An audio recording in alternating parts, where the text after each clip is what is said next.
چونکہ قانون کا طالب علم ہوں، آپ سینئر قانون دان ہیں، آپ نے اس جو ہے وہ اچھی گرفت رکھتے ہیں اس جو ہے انٹرنل کانسٹیٹیوشن ہے اس کے اوپر، جہاں پہ ایک جو ہے وہ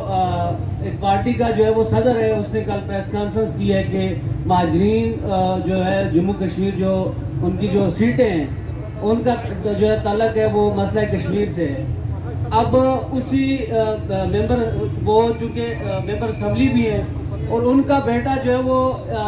پنڈی کی جو انہوں نے سیٹ رکھی ہوئی ہے مہاجرین کی، وہاں سے ایک دفعہ منتخب ہوا، الیکشن لڑا اس نے، وہ ممبر اسمبلی بنا اور خود جو ہے وہ شاہ غلام قادر صاحب جو ہے نیلم کی ریزیڈنٹ سیٹ سے جو الیکشن لڑے ہیں۔ تو اب اس کو ہم کیا سمجھے کہ باپ سچا ہے کہ بیٹا سچا ہے، یا باپ جھوٹا ہے یا بیٹا سچا ہے؟ اس قانون کے اندر یا اس انٹرن کانسٹیٹیوشن کے اندر اس طرح کی یہ یہاں کے لوگوں کے ساتھ یا عام لوگوں کو یہ کیا سمجھتے ہیں کہ یہ اپنی جب ان کی خود کی باری آتی ہے تو یہ جو ہے وہ بیٹا مہاجر ہو جاتا ہے اور باپ پریزیڈنٹ ہو جاتا ہے، اور جب پبلک کی بات کریں، جب پبلک ڈیمانڈ کرے کہ جن مہاجرین شخصوں کا خاتمہ ہونا چاہیے تو جب جو ہے وہ یہ آئینی اور قانونی مسئلہ بن جاتا ہے۔ یہ جو میں نے پہلے جو بتایا نا کہ ایک تو یہ پہلی میری ابھی جو ہے آج ایکشن کمیٹی کے اس پلیٹ فارم سے ان سب کے لیے میری سجیشن ہے کہ سردار مسعود خان جو ہے وہ اس کو یہ ایکسپرٹ کے طور پہ لائے تھے مسئلہ کشمیر کا ماہر، اس لیے اس کو فوری طور پہ آزاد کشمیر کا صدر بنایا جائے۔ تو یہ سردار مسعود خان کو بھیجے ہمارے ساتھ بات کرنے کے لیے،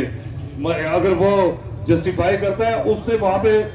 شوکت صاحب آپ کی موجودگی میں اس نے کہا ہے کہ کوئی تعلق نہیں ہے مسئلہ کشمیر سے، یہ قانون کا مسئلہ نہیں ہے، یہ نوسر بازی ہے، یہ چیٹنگ ہے، یہ فراڈ ہے، یہ ایکسپلائٹیشن ہے، اس کا کوئی تعلق نہیں ہے۔ اس کی سب سے بڑی مثال آپ نے دے دی کہ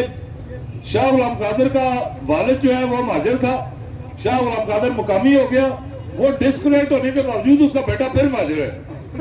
تو یہ اس سے آپ اندازہ لگا رہے ہیں سب سے بڑا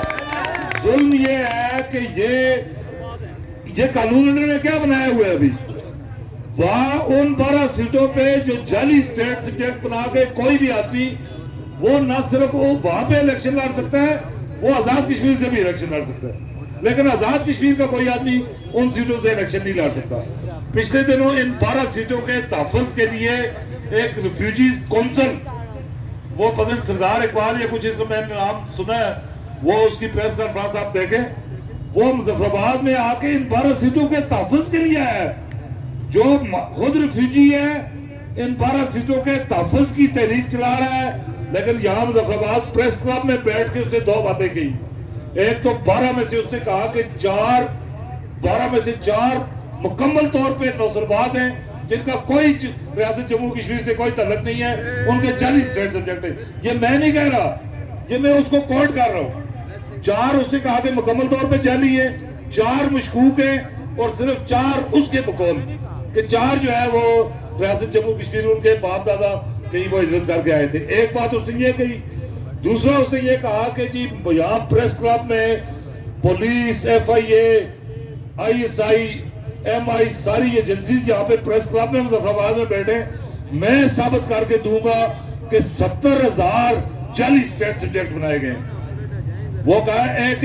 پیج میں لا کے 70,000 جعلی میں ثابت کروں گا، یہ وہ کہہ رہا ہے ریفیوجیز کونسل کا نمائندہ۔ لیکن یہاں پہ اخلاقیات سکھائی جا رہی ہے کہ مہران کی کوئی جو ہے ایک لفظ جو ہے وہ بڑا، اس سے ساری اخلاقی قدریں تباہ ہو گئی۔ اخلاقی قدریں آزاد کشمیر میں کیا ہے؟ جعل سازی،